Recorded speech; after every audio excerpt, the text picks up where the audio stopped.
Music by Neha Studio.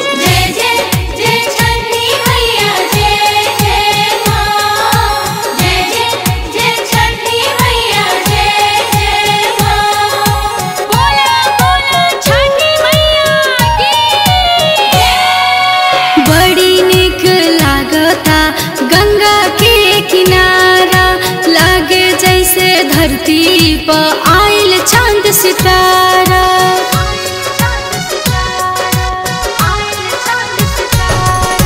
बड़ी निक लागता गंगा के किनारा, लागे जैसे धरती पर आइल चांद सितारा। चम चम चमकेला घटिया हमार हो, चम चम चमकेला घटिया हमार हो। आ गइल देखा सखी छठी त्योहार हो, आ गइल सखी पावन त्योहार हो। जय जय जय जय जय जय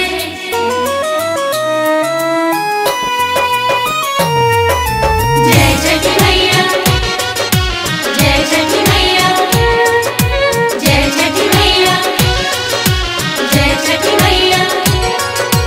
बोला बोला आदित्य माल की चढ़त कतिकवा होता साफ सफैया हो, चटके रथवा आई है छठी मैया हो।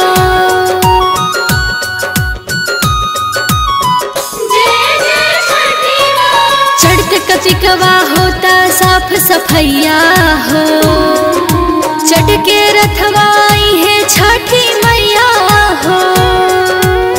चारू ओर गूंजता आदित्य के जयकार हो, चारू ओर गूंजता आदित्य के जयकार हो।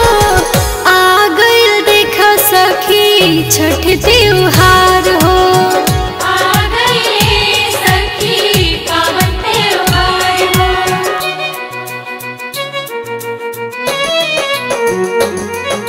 जय जय जय छठी मैया, जय जय माँ, जय जय जय छठी मैया, जय जय माँ। बोला बोला सूरज गोसाई की जय।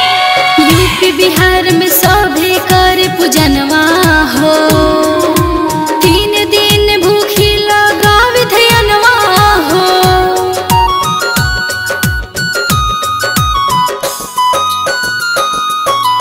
यूपी बिहार में सभे करे पूजनवा हो, 3 दिन भूखी लगावे ध्यानवा हो।